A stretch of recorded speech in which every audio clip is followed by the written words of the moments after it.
Abu Talib dan teman-temannya dan suku-sukunya semua mengatakan, demi Allah kami pun akan menolongmu walaupun engkau mencaci maki Tuhan-Tuhan kami.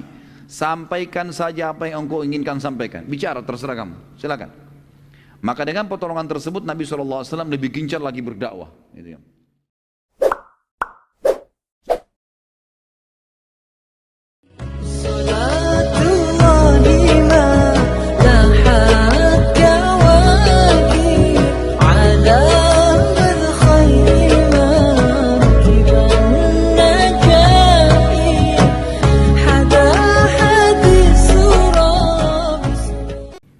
Sekali lagi, orang-orang Quraisy tidak dapat bersabar nih.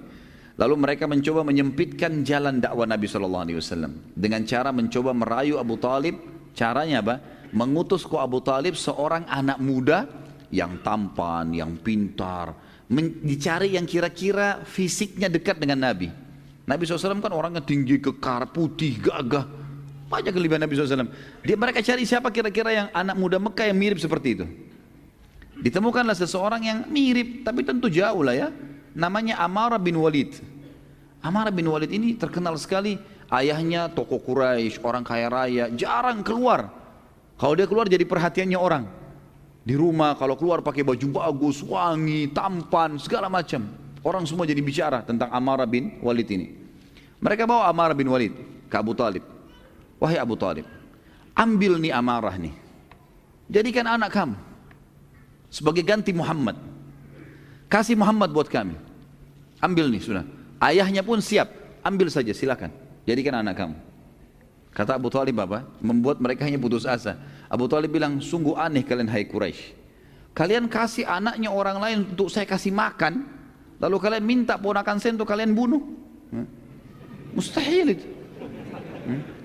Enggak mungkin. Bawa ini Amarah pulang. Pulang. Karena Abu Talib ya, menutup semua jalan-jalan Quraisy ini, maka orang-orang Quraisy akhirnya sepakat melakukan dua hal. Yang pertama, mereka mengajak Nabi SAW berdebat. Mereka ajak Nabi SAW berdebat dengan mengutus orang yang paling pintar di mata mereka. Waktu itu orang yang paling pintar teman-teman sekalian dianggap orang nomor satunya Mekah, namanya Al-Walid bin Mughirah. Al-Walid ini dalam riwayat masyhur mendatangi Nabi SAW lalu dia berkata, wahai Muhammad, apa yang engkau lakukan? Engkau telah memecahkan kami, menyalah-nyalahkan orang tua kami, juga mencaci maki sesembahan kami. Bila penyebab masalah ini karena kamu kena sihir, kamu sakit sehingga kamu ngomong seperti itu, mencaci maki Tuhan-Tuhan kami dan seterusnya, maka kami akan kumpulkan harta-harta kami agar dapat mendatangkan tabib yang terbaik supaya kau sembuh. Hai Muhammad, bila ini karena kamu ingin kaya, mau jadi orang kaya raya, nggak usah khawatir. Kami akan kumpulkan semampu kami seluruh harta yang kami miliki dan kami akan hadiahkan kepada kamu sehingga kau menjadi orang terkaya Mekah. Tapi berhenti. Bila Muhammad, karena kau ingin kemuliaan, maka kami akan menyanjungmu. Nggak usah berdakwah begini, kami akan nobatkan kamu orang yang paling kami muliakan. Kalau seandainya kau ingin menjadi raja, hai Muhammad, penawaran dari Quraisy, ini orang utusannya Quraisy nih. Nabi bilang iya, diiyakan semuanya. Kalau kau berdakwah ini untuk menjadi raja, kami akan nobatkan kau jadi raja kami. Bila kau ingin wanita, maka yang kau nikahi, kamu tinggal menunjuk wanita manapun yang kau inginkan, kami akan nikahkan sama kamu. Semua diucapkan oleh Al-Walid sementara Nabi SAW diam, tidak ngomong, dibiarin ngomong. Dan ini salah satu adab dalam berdebat. Kalau lawan kita, rival kita lagi ngomong, biarin dia ngomong dulu. Karena nggak akan selesai-selesai masalahnya kalau tidak dituntaskan. Poinnya apa saja, sudah selesai, baik, kita jawab satu persatu. Nabi SAW, teman-teman sekalian, waktu melihat Walid sudah selesai, dia mengatakan, apa kau sudah selesai, hai Walid? Dia bilang iya. Maka kata Nabi SAW, kalau begitu dengarkan baik-baik dari saya, sebagaimana saya dengarkan dari kamu baik-baik tadi. Dia bilang iya, baik silakan. Dan ini pertama kali Al-Walid mendengarkan dari Nabi SAW ayat Al-Quran secara langsung. Turun waktu itu surah Al-Fussilat ya. Surah Fussilat, surah nomor 41, turun beberapa ayat. Ada hadis sejarah mengatakan 10-15 ayat, ada yang mengatakan turun lengkap sampai 54 ayat. Saya akan bacakan ayatnya tentunya. A'udzubillahi minasyaitonirrajim. Hamim.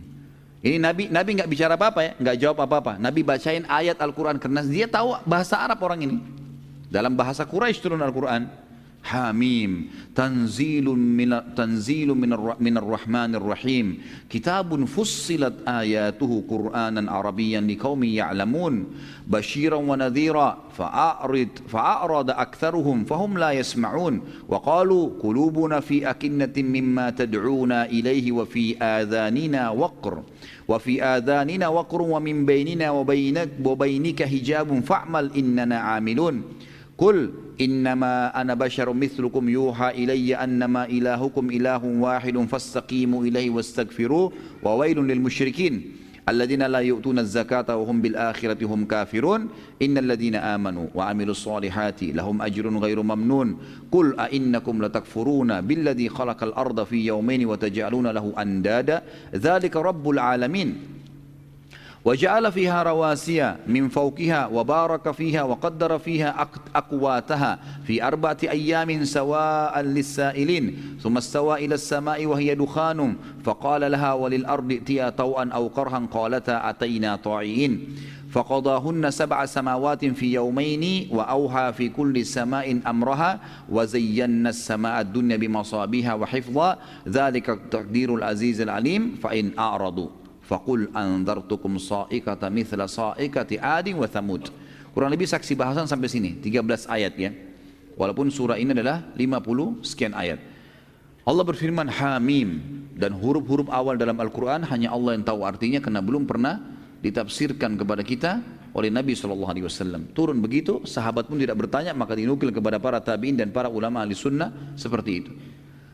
Kemudian dikatakan diturunkan dari Tuhan yang maha pemurah lagi maha penyayang kitab yang dijelaskan ayat-ayatnya, yakni bacaan dalam bahasa Arab yang gunanya agar kaum itu di Mekah memahaminya, yang membawa berita gembira bagi yang patuh dan membawa peringatan bagi orang-orang yang melanggar tetapi kebanyakan mereka berpaling, tidak mau mendengarkannya. Mereka berkata, hati kami berada dalam tutupan yang menutupinya dari apa yang kamu seru hai Muhammad kepada kami, dan telinga kami ada sumbatannya, dan antara kami dan antara kamu ada dinding pemisah dari keyakinan.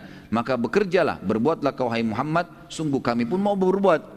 Katakanlah hai Muhammad, bahwasanya aku hanyalah seorang manusia seperti kalian, sama. Hanya saja diwahyukan kepadaku bahwa Tuhan kalian adalah Tuhan yang Maha Esa. Maka tetaplah pada jalan yang lurus menuju kepadanya, kepada Allah, dan mohonlah ampun kepadanya. Dan kecelakaan besar bagi orang-orang yang mempersekutukan Allah, yaitu orang-orang yang tidak menunaikan zakat dan mereka kafir akan adanya kehidupan akhirat. Sesungguhnya orang-orang yang beriman dan beramal saleh, mereka mendapatkan pahala yang tidak terputus-putus. Katakanlah, hai Muhammad, sesungguhnya patutkah kalian kafir kepada yang telah menciptakan bumi dalam 2 masa dan kalian adakan sekutu-sekutu baginya? Yang bersifat demikian adalah Rabb semesta alam, dan dia yang telah menciptakan di bumi gunung-gunung yang kokoh. Di atas bumi itu dia memberkatinya, dan dia menentukan padanya kadar makanan-makanan penghuninya dalam 4 masa. Penjelasan itu sebagai jawaban bagi orang-orang yang bertanya. Kemudian dia Allah menuju ke penciptaan langit, dan langit itu masih merupakan asap.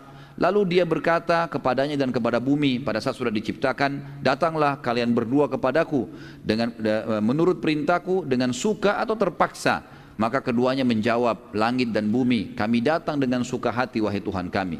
Maka dia Allah menjadikannya langit 7 langit dalam 2 masa, dan dia mewahyukan pada tiap-tiap langit urusannya, maksudnya diciptakan malaikat dan tugas-tugasnya. Dan juga langit yang paling dekat dan bintang-bintang yang cemerlang yang kami selalu memelihara dengan sebaik-baiknya. Demikianlah ketentuan zat yang maha perkasa lagi maha mengetahui. Jadi Allah rincikan semua. Di ayat 13-nya terakhir di sini kata Allah SWT, jika mereka berpaling hai Muhammad, katakan pada mereka, mereka nolak untuk mengisahkan Allah ini, tetap menyembah berhala, katakanlah, aku telah memberikan peringatan kepada kalian dengan petir seperti petir yang telah menimpa kaum Ad dan Thamud. Kaum Ad kaumnya Nabi Hud, kaum Thamud kaumnya Nabi Saleh, ya.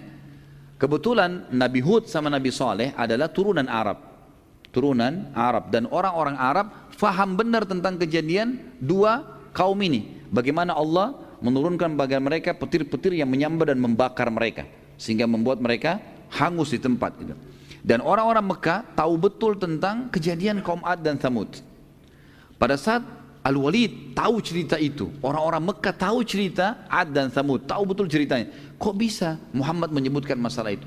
Dan tiba-tiba karena dia dengar Al-Quran dengan tenang, dia memang mau tahu apa isinya, maka Al-Walid pun ketakutan dan berdiri dari tempat duduknya lalu menutup mulut Nabi SAW sambil berkata, cukup hai Muhammad, saya memohon kepadamu jangan kau baca lagi apa yang kau bacakan tadi, takutlah ya, bertakwalah. Dia bilang, Walid bilang sama Nabi SAW, berhentilah, jangan sampai Allah menghancurkan hubungan kerabatmu. Maksudnya jangan sampai Allah turunkan petir kami semua mati karena permintaanmu itu. Dia ulangi sampai 3 kali. Berarti di sini ayat Al-Quran berbekas pada hatinya Al-Walid ibn Mughirah. Lalu ia duduk kembali. Kemudian Nabi SAW melanjutkan ayat tadi Al-Quran surah Fussilat itu sampai selesai. Lalu kata Nabi SAW, ini yang aku miliki, ini yang aku bawa. Ini Al-Quran yang berbicara langsung sendiri. Al-Quran itu bisa berbicara sendiri. Orang kalau baca dia terjemahkan dirinya sendiri. Kita jadi tahu gitu kan. Kemudian pada saat itu teman-teman sekalian, setelah Nabi SAW mengatakan inilah yang aku miliki, Nabi SAW tidak berdialog dengan Al-Walid, tetapi hanya membacakan padanya ayat Al-Quran. Maka dengan kemujizatan Al-Quran, Al-Walid pun tidak dapat melanjutkan dialognya. Ia pertama kali mendengar Al-Quran dengan tenang dan tanpa gangguan. Ia benar-benar tersentuh. Lalu ia berdiri dan di tempat duduknya lalu menuju ke Darun Nadwah, tempat kumpulnya orang-orang Quraisy. Pada saat itu pun, waktu dia berangkat tadi wajahnya merah, emosi. Dia siap mengalahkan Nabi SAW karena dia tahu dia pintar gitu. Waktu dia kembali orang-orang Quraisy mengatakan, demi Allah, Al-Walid ibn Mughirah wajahnya tidak seperti pada saat dia berangkat. Sekarang malah dia kelihatannya orangnya tenang, gak emosi. Orang-orang Quraisy mengatakan, ada apa nih? Hai Al-Walid, ada apa dengan kau?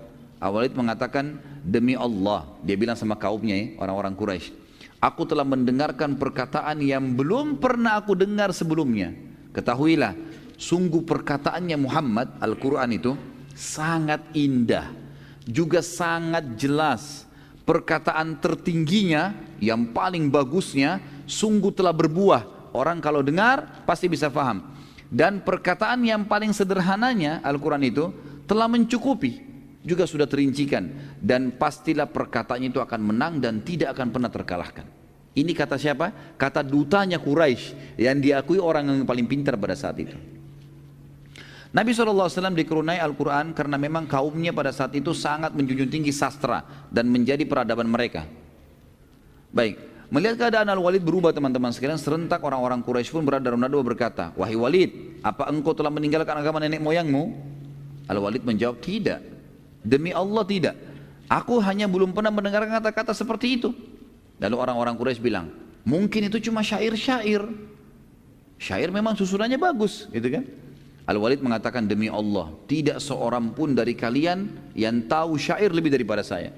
Saya orang yang paling tahu, kalian tahu saya orang paling pintar dalam syair. Dan itu bukan sama sekali syair. Perkataan Muhammad bukan syair. Baik, mereka bilang, kalau begitu hai Walid, berarti Muhammad peramal, penyamun, penyihir. Peramal dan penyamun. Maka Walid mengatakan, aku tahu semua yang berhubungan dengan peramal dan penyamun. Tidak sedikit pun ada pada Muhammad. Gak ada menyan-menyan, gak ada apa, gak ada. Dia cuma baca ayat Al-Quran dan saya tersentuh. Lalu mereka bilang, orang Quraisy lagi, kalau begitu mungkin dia orang gila atau kesurupan syaitan, kesurupan jin. Kata Quraisy begitu dalam riwayat. Al-Walid menjawab, aku tahu semua sifat-sifat dan ciri-ciri orang yang gila dan kesurupan, gitu kan. Tidak ada pada Muhammad. Normal, tenang, tidak ada apa-apa. Mereka bilang kalau begitu dia penyihir. Tadi peramal sama penyamun ya, sekarang penyihir. Dia bisa menyihir orang. Al-Walid mengatakan, aku sangat tahu semua penyihir-penyihir Jazirah Arab. Semua aku kenal. Dan aku tahu perilaku-perilaku mereka. Tidak ada sedikit pun pada Muhammad. Orang-orang Quraisy bilang, engkau telah membuat kami bingung. Lalu apa semestinya yang kami katakan tentang Muhammad? Kata Al-Walid, kalian mau dengar saran saya? Kata mereka, tentu saja. Ini sekarang teman-teman, Al-Walid orang terpintarnya Quraisy berbicara sama tokoh-tokoh Quraisy. Semua yang Quraisy bilang, peramal, penyamun, penyihir, kesurupan, apalah gila, semua ditolak sama Walid. Enggak ada, semua itu bukan. Lalu apa? Kata Al-Walid, mau dengar saran saya? Kata mereka, tentu saja. Lalu kata Al-Walid, yang pertama saran saya, ada 2 saya tawarkan. Yang pertama, kalian mengikutinya. Karena ucapannya benar. Kita harus berakal, ini benar yang diucapkan. Terima, kita mengikutinya. Mereka jawab, tidak mungkin. Orang-orang Quraisy bilang, tidak mungkin, kami meninggalkan agama nenek moyang kami. Al-Walid berkata, kalau begitu tinggal ada yang kedua. Apa yang kedua? Kata Al-Walid, biarkan dia berdakwah kepada siapapun yang dia mau. Bila dia benar dan banyak diikuti oleh manusia dan jadi terkenal serta termuliakan, maka kalian pun akan terkenal. Karena kalian satu suku sama dia. Sama-sama Quraisy. Oh berarti dari Quraisy nih. Kan jadi kalian juga terkenal. Dan jadi mulia. Karena satu kaum. Bila ia dibunuh oleh orang-orang karena dia berdakwah, maka itu tujuan kalian. Tidak usah kalian yang bunuh. Sudah selesai. Mereka jawab, demi Allah kami tidak setuju juga ini. Sekarang Al-Walid yang bingung. Al-Walid bilang, kalau begitu saya juga tidak tahu punya jawaban apa lagi. Kata mereka, coba Al-Walid kuras otakmu, gitu kan? Seperti itulah.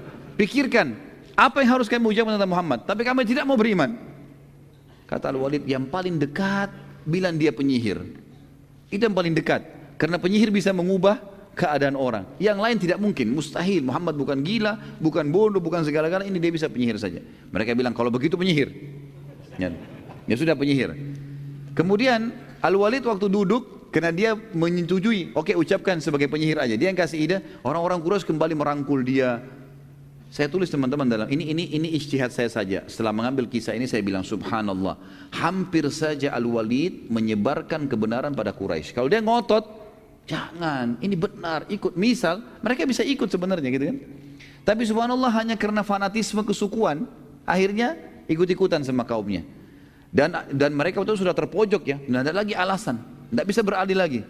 Yang akhirnya Al-Walid pun setuju dengan pendapat mengatakan Nabi SAW adalah penyihir. Kemudian tiba-tiba saja Al-Walid, entah syaitan dari mana juga masuk ke dia, seperti kasus Abu Lahab tadi, gitu kan.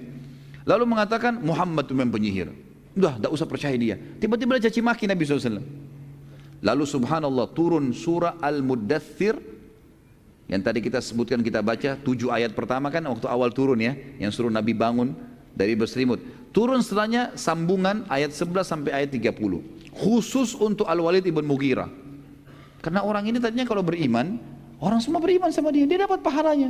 Tapi konyolnya malah dia penyebab orang berhenti. Allah sebutkan, A'udzubillahi minasyaitonirrajim.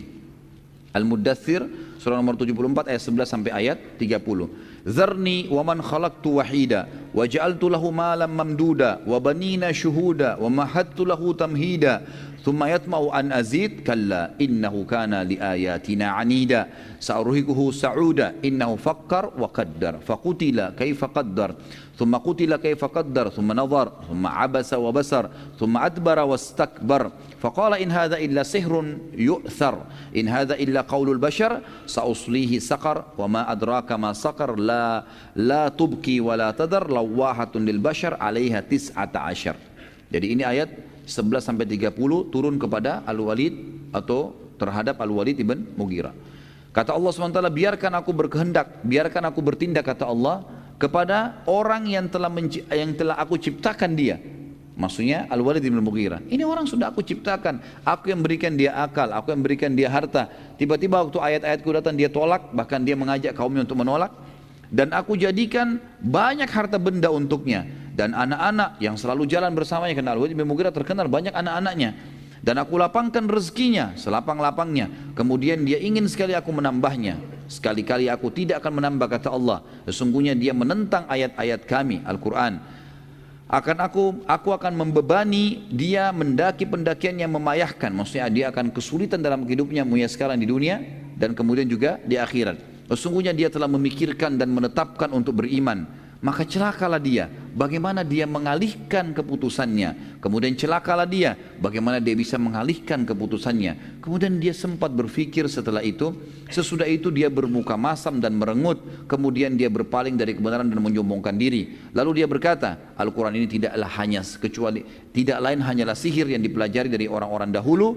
Ini tidak lain hanyalah perkataan manusia. Maka kata Allah, aku akan memasukkannya ke dalam neraka sakar. Tahukah kalian apa itu neraka sakar? Sakar itu tidak akan meninggalkan dan tidak akan membiarkan. Tidak ada lagi kulit, tidak ada daging, tidak ada tulang, dibakar semua hangus, diutuhkan begitu terus abadi. Neraka sakar adalah pembakar kulit manusia dan di atasnya dijaga oleh 19 malaikat. Baik. Karena langkah dialog dengan Nabi SAW tidak berhasil, Maka mereka sepakat dengan langkah yang kedua. Ada dua langkah ya. Langkah yang kedua adalah mereka berkata, kami akan membunuh Muhammad dan menyusahkannya. Mulai saat itu orang-orang Quraisy mulai dengan mencaci maki Nabi SAW. Setiap kali bertemu dengan Nabi, pada saat tawaf mereka caci maki Nabi SAW. Setiap hari selalu mencaci maki Nabi SAW dengan beragam macam cacian. Tapi Nabi SAW sabar, gak ditanggapin. Sampai tiba suatu hari, ada cacian yang disebutkan oleh orang-orang Quraisy tapi tidak disebutkan tuh, dan memang tidak ada manfaatnya kita mengetahui apa kata-kata yang diucapkan, tapi sangat menyakitkan bagi Nabi SAW. Maka Nabi pun berhenti. Jadi Nabi lagi tawaf, setiap lewat dari Nabi lagi jalan diikuti sama Quraisy. Kamu begini, kamu begitu, dicaci maki. Nabi biarin aja. Satu waktu ada cacian yang sangat menyakitkan tapi tidak disebutkan apa cacian itu. Mereka ikuti Nabi SAW dari belakang lagi tawaf, lalu Nabi berhenti tiba-tiba. Lalu Nabi mengatakan, wahai Quraisy, aku akan memerangi kalian hingga kalian semua terbunuh kalau kalian masih tetap lakukan ini. Mendengar kata Nabi SAW yang Nabi tidak pernah marah sebelumnya, gak pernah tegas, berhenti tiba-tiba Nabi marah dengan mereka. Melihat kejadian tersebut tiba-tiba mereka jadi berhenti semua. Lalu mereka datang menyalami Nabi SAW mengatakan, maafkan kami hai Muhammad. Kami tidak bermaksud seperti itu ya. Setelah itu Nabi SAW meninggalkan mereka. Pada saat Nabi SAW sudah tinggalkan mereka, mereka kembali dulu dalam dua. Lalu mereka seperti baru orang sadar, mereka mengatakan saling hardik ya. Mereka mengatakan, apa yang kita buat tadi ini?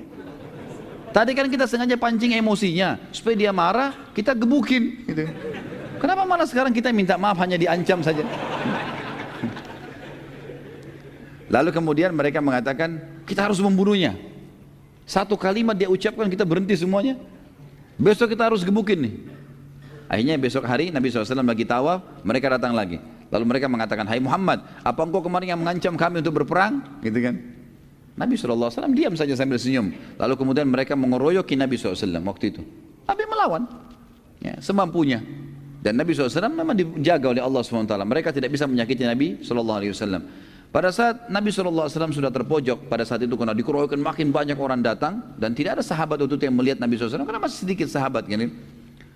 Melihat kejadian tersebut, Fatimah radhiyallahu anha, anak Nabi SAW, berusaha membantu ayahnya tapi tidak mampu karena perempuan. Lalu dia segera menyusul Abu Bakar. Datangnya Abu Bakar, lalu menyampaikan, hai Abu Bakar, begini kejadiannya. Ayah saya Rasulullah SAW digebukin oleh orang-orang Quraisy. Maka Abu Bakar pun datang, lalu menghembuskan pedangnya dan kemudian berusaha mendorong orang-orang itu dari sisi Nabi SAW. Jadi mereka berdua, Nabi SAW dengan Abu Bakar berperang melawan orang-orang Quraisy. Lalu Abu Bakar mengatakan, apakah kalian mau memerangi orang hanya karena mengatakan Tuhanku Allah? Sampai akhirnya Abu Bakar terus mengulangi kalimat itu sambil mengancamkan pedangnya kepada orang-orang Quraisy. Hanya orang-orang Quraisy meninggalkan Nabi SAW. Dan pada saat itu teman-teman sekalian, ya berhentilah orang-orang Quraisy pada hari itu menyiksa Nabi SAW. Kalau enggak kita lanjutin. Sebenarnya ada tema saya siapkan untuk malam ini, atau kalau tidak pertemuan akan datang insyaallah, masuk Islamnya Hamzah dan Abu Dzar radhiyallahu anhu.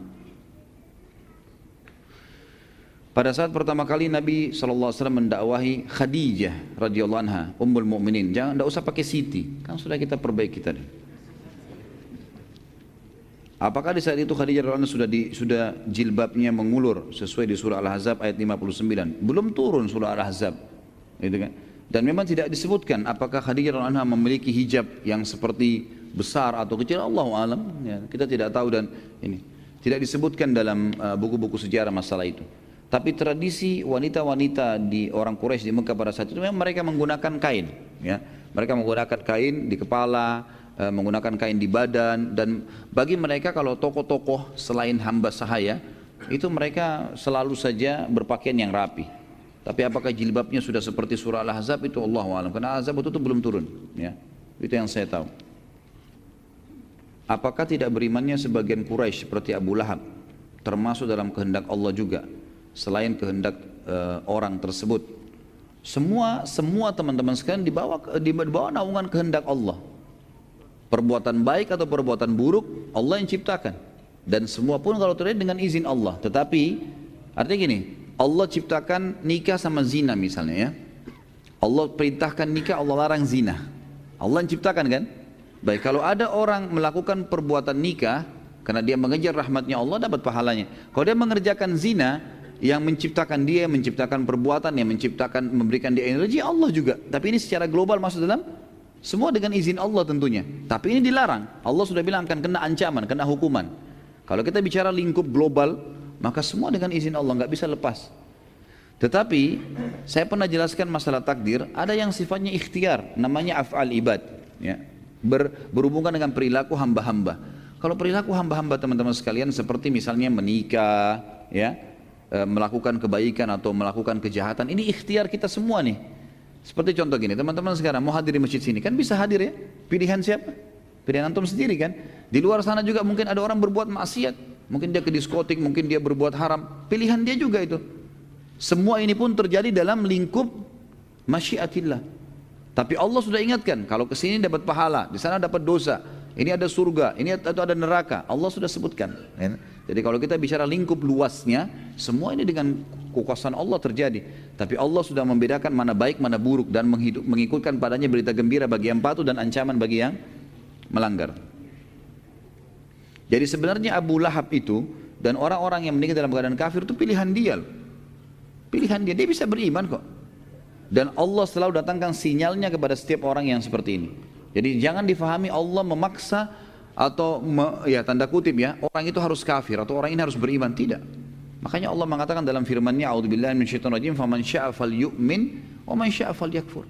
Siapa yang mau beriman silakan, siapa yang mau kafir silakan. Allah kasih kebebasan sebebas-bebasnya. Makanya orang juga nanti hari kiamat, naudzubillah, penghuni neraka masuk neraka, mereka masuk neraka dan mengakui keadilan Allah. Karena yang buat dia masuk neraka dia sendiri. Dia sendiri. Makanya Allah mengatakan syaitan mengatakan nanti pada hari kiamat, dan Allah nukilkan dalam Al-Qur'an, syaitan iblis akan berkata nanti pada hari kiamat akan keluar tiang besar di neraka lalu dia berkhutbah, dan saya sarankan jangan dengar khutbah ini ya. Ini khusus untuk penghuni neraka.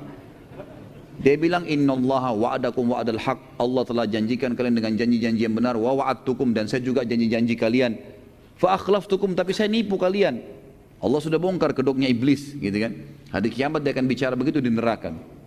Dan dia mengatakan dalam ayat ini lanjutannya, ma'ana bimusrikhikum.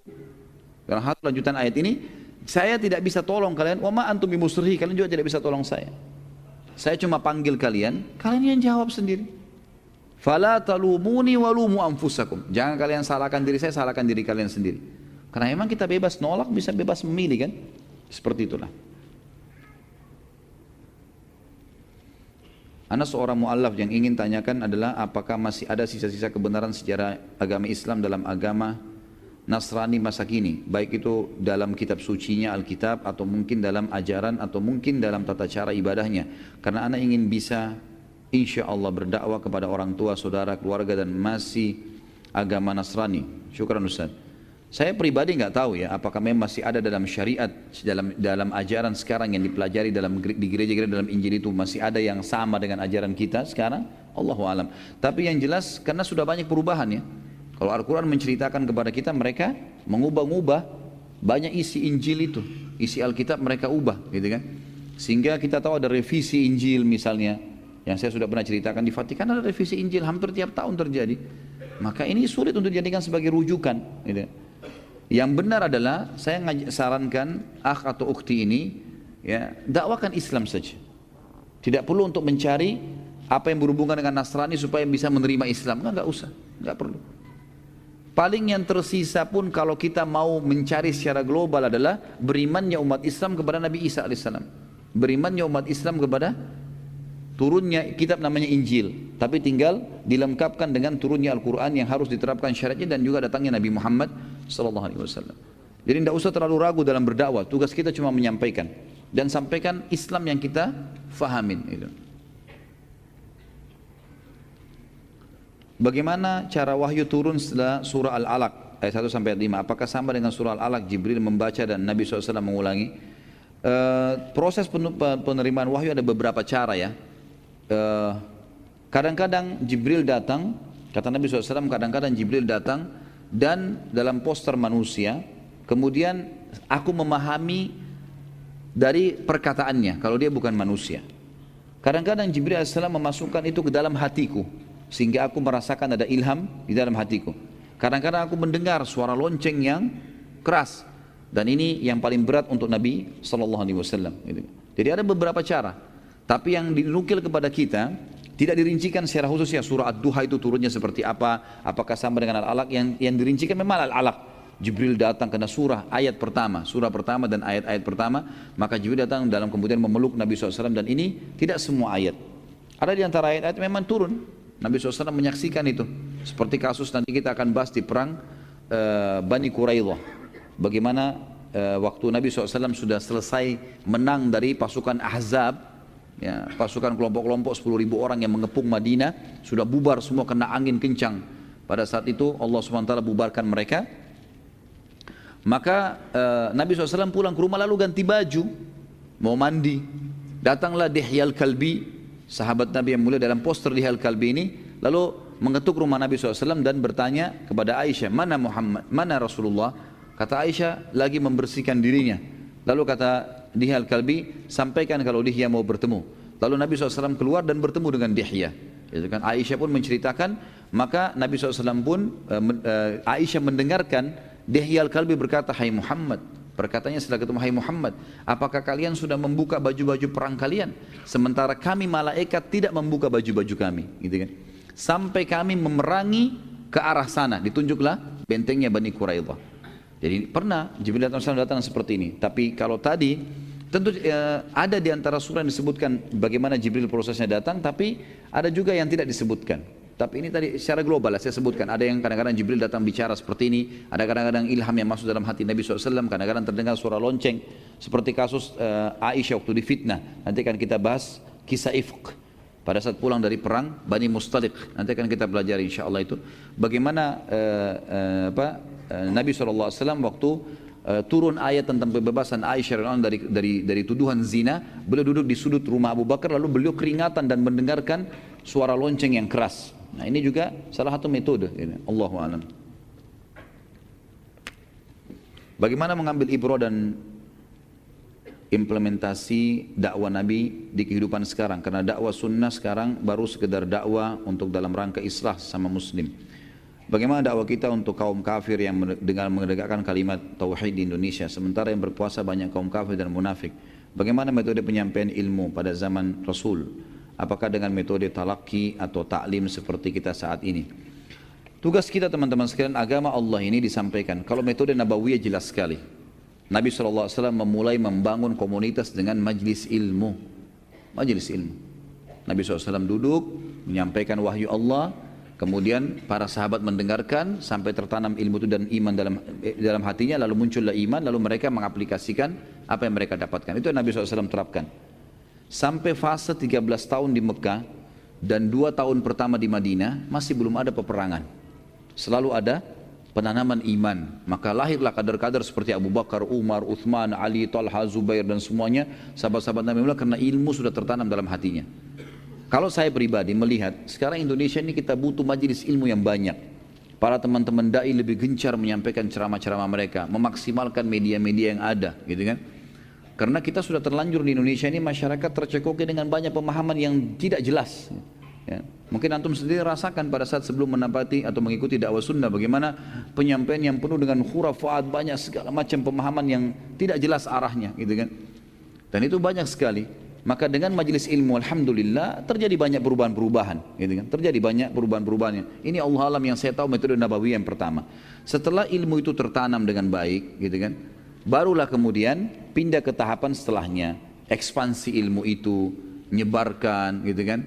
Setelah tersebar, barulah kemudian Nabi SAW membangun komunitas negara di Madinah pada saat itu ya.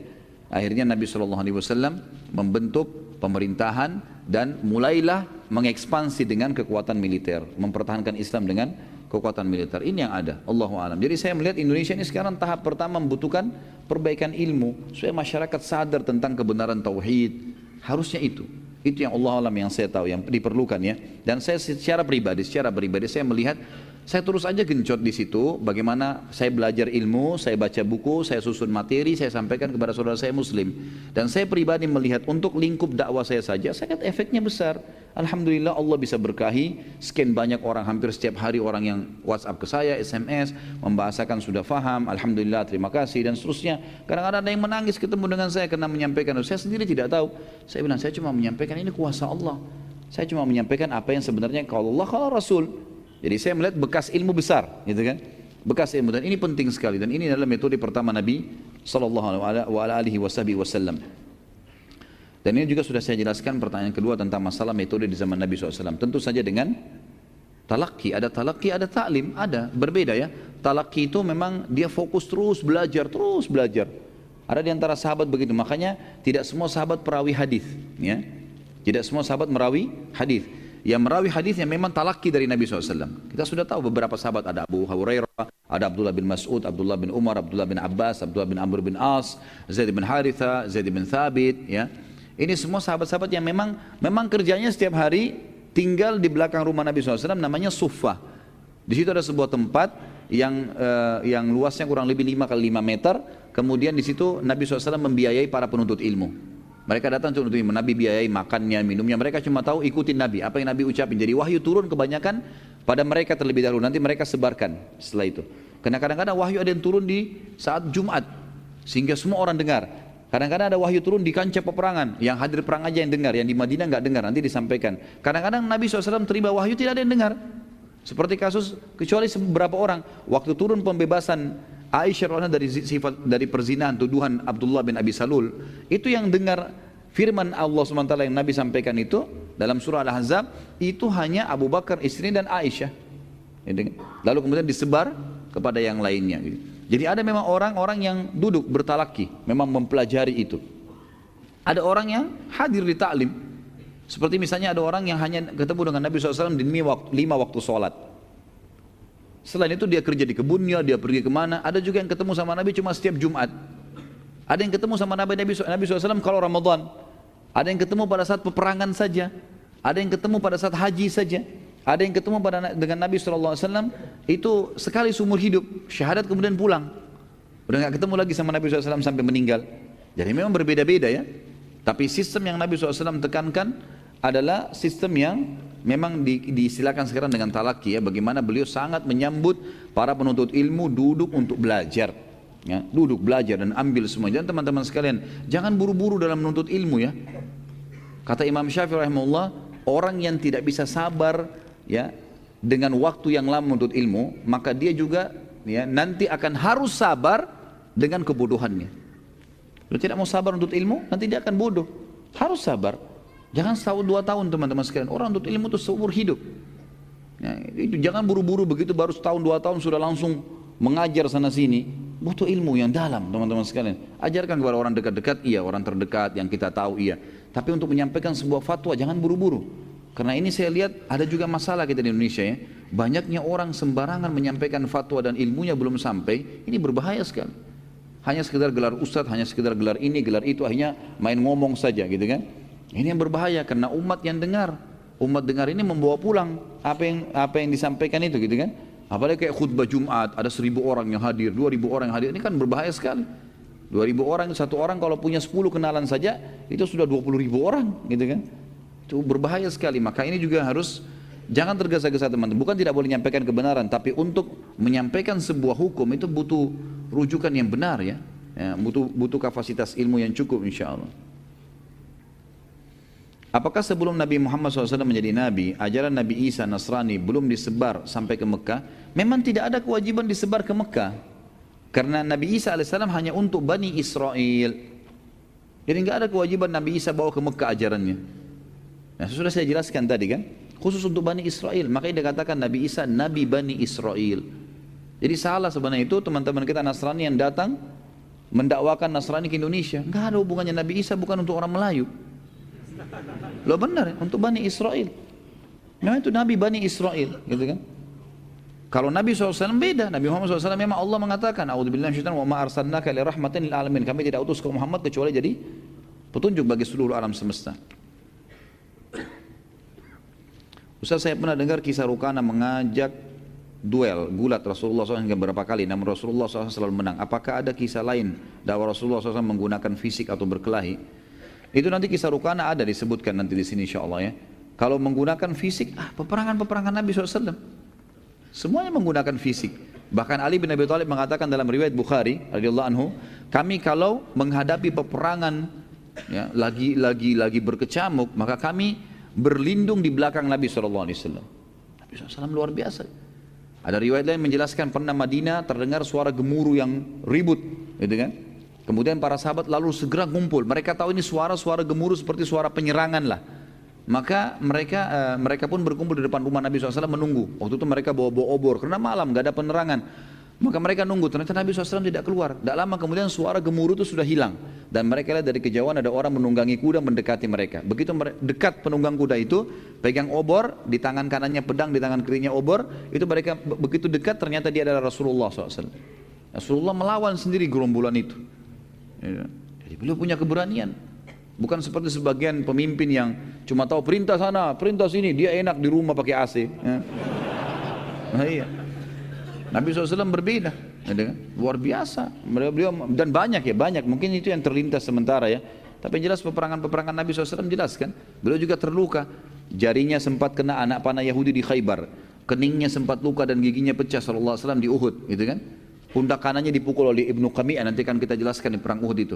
Nabi SAW merasakan juga sakit fisik dan segala ini ada dirasakan oleh Nabi SAW.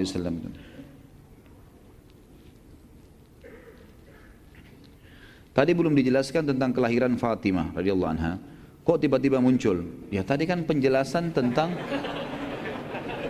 kan tadi dijelaskan tentang anak-anak Nabi SAW, di antaranya namanya Fatimah radhiyallahu anha, gitu kan? Dan memang kita sedang membahas sejarah Nabi SAW. Hanya itu saja. Nah.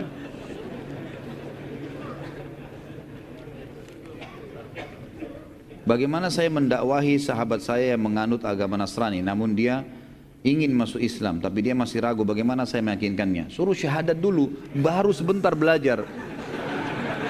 Syahadat dulu. Kamu masuk Islam, iya, ikutin saya, asyhadu an la ilaha illallah wa muhammadur rasulullah, suruh ucapin. Setelah itu dia mu'allaf artinya orang yang masih lemah hatinya, ajarin. Jangan kasih buku dulu tebal, pelajarin ya, nanti baru kamu syahadat. Nah, kalau dia mati gimana?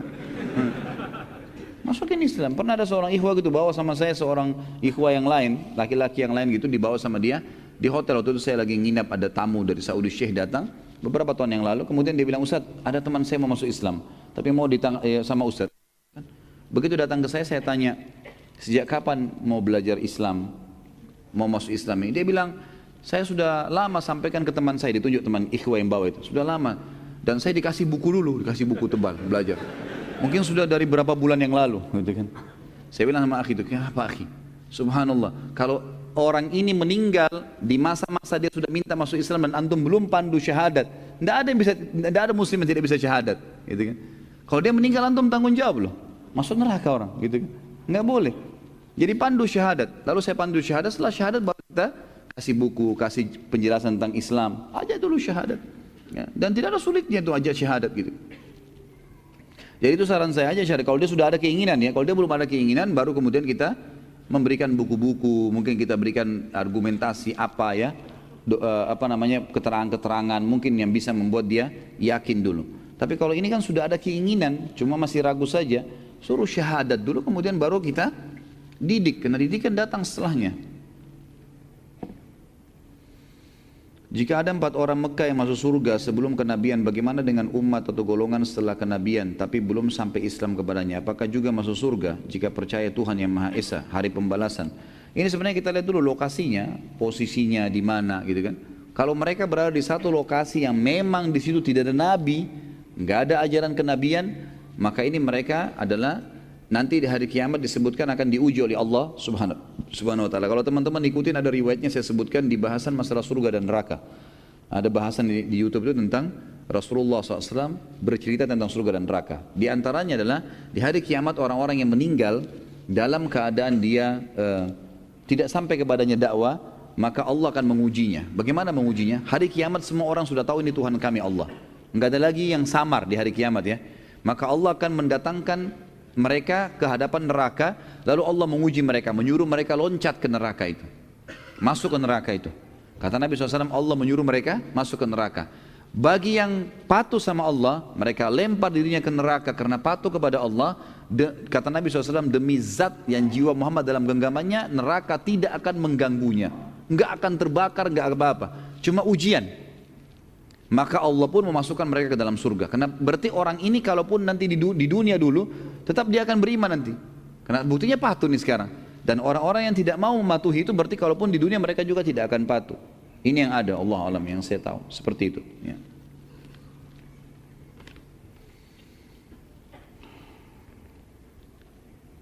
Apakah Rasulullah SAW sudah menikah dengan anak Abu Lahab pada saat mendakwahi kaum Quraisy? Bukan Rasulullah, anak Rasulullah SAW. Ya. Ini tadi kan saya bilang, kalau bukan Ruqayyah Ummu Kalthum. Karena kan waktu Ruqayyah Ummu Kalthum ini menikah dengan Uthman sudah janda. Dan itu jandanya adalah menikah dengan salah satu anak laki-laki Abu Lahab. Ya. Jadi bukan Rasulullah SAW yang menikah di sini. Ini berarti salah dengar tadi. Makanya pertanyaannya sudah salah semua ke bawah ini. Ya. Umur berapa pada saat itu Rasulullah menikah dengan anak Abu Lahab? Kan jadi salah semua pertanyaannya.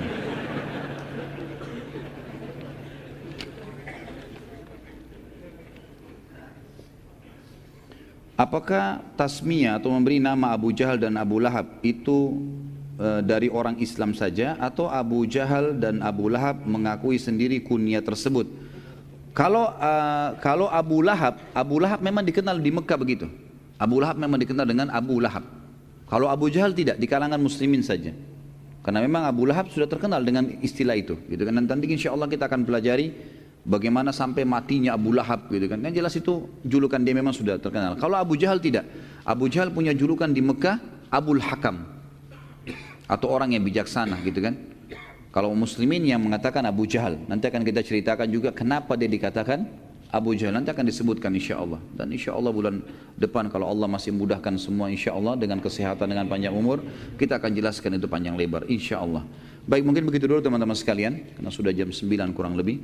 Kita tutup dengan berdoa kepada Allah yang maha mulia dan maha tinggi agar memberkahi majelis kita ini. Dan semoga saja semua amal yang pernah kita kerjakan sekecil sampai sebesar apapun diterima olehnya. Dan juga semoga dosa yang pernah kita lakukan sekecil sampai sebesar apapun juga dimaafkan dan diganti dengan kemahamurahannya menjadi pahala. Semoga saudara kita di Palestina, di Syria, di Yaman, di Irak, di Myanmar, di Ahsa, dimanapun mereka berada sedang tertindas, semoga Allah ikhlaskan niat mereka, terima para syuhada mereka, mulakan Islam di tangan mereka dan tangan kita semua. Dan juga semoga Allah mempartisipasikan kita bersama mereka di pahala, baik dengan doa, dengan harta, juga dengan jiwa kita. Dan semoga Allah menyatukan dengan izinnya kita semua di surga Firdausnya tanpa hisab, semuanya satukan kita di majelis ilmu yang mulia ini. Dan kita terus berdoa agar negara kita ini diberikan ketentraman, keamanan, keimanan, dan dikaruniai pemimpin-pemimpin yang mukmin, yang saleh, yang menerapkan Al-Quran dan Sunnah, dan mengembalikan muslimin pada kemuliaan. Dan semoga saja seluruh negara-negara Islam menjadikan Indonesia sebagai contohnya. Mungkin begitu teman-teman sekalian. Kalau ada benar dari Allah, kalau rasa dari saya mohon dimaafkan. Subhanakallahumma wa bihamdika asyhadu an la ilaha illallah astaghfirullah wa atubu ilaik. Wassalamualaikum warahmatullahi wabarakatuh.